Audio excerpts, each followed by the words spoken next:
Hello, just2film here. Let's take a look at White Noise, which is the latest Noah Baumbach release. Noah Baumbach did movies like The Squid and the Whale, Marriage Story, some Ben Stiller stuff. Oh, Merowitz. I like Merowitz. Merowitz is a good movie. Regardless, this Noah Baumbach movie is quite a departure where we usually have this New York setting and this comedy drama that's a very simple production in terms of the budget. But with White Noise, this is a post-apocalyptic spin on his current dramas is probably the best way I could put it. It is actually a lot more comedic than, say, A Marriage Story, which was more of a hard drama. This film kind of pokes fun of American consumerism with this interesting aesthetic, and that's probably the best part of the movie. I really love the dedication to the set designs and the color consistency between what looks like a dystopian version of like the 50s to 70s consumer designs of supermarkets and brands everywhere. That's a really fun part of the movie. But I do think this whole commentary on consumerism is kind of ruined with how much the film just agrees with using product placement. In one way, it adds realism and it lends to some interesting and funny prop designs. But in some scenes, it just straight up ruins the joke. You'll have the brand being said in this loudspeaker with the brand being shown perfectly on screen at the end of this current joke. And they've done this a few times, and it's just too obvious in how they show the brand names. You know, in some movies, they'll have an actual real brand and would be just tilted to the side with the box and everything. And here it's front and center, and you can't mistake which brand is which. And it kind of got annoying, in my opinion. There's making commentary, and then there's just making commentary and doing the thing you're complaining about. Another thing that's really annoying with the film is, and sometimes it's darkly comedic, Adam Driver's character is obsessed with Hitler. And he's a Hitler studies teacher, and there's this irony of him regurgitating a lot of these horrible rhetorics of Hitler under the guise of education of what actually happened. And there's even a parallel drawn with Don Cheadle's character in Elvis, which I like that section of it.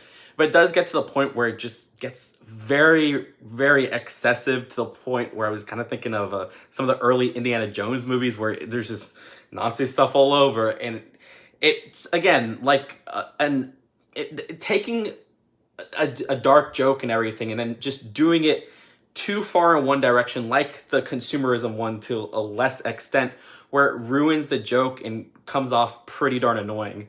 The film has this sarcastic edge to it that is kind of honestly annoying in general.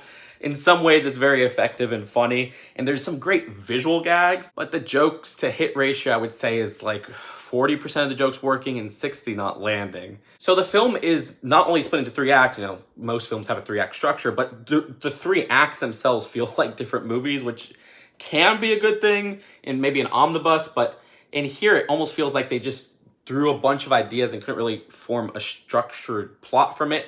Keep in mind, this is based off of a pretty iconic novel, and I haven't read the novel, so I don't know how faithful it is to the novel. And if you've seen the novel and the movie, or have just read the novel, I definitely want to hear your thoughts in the comments.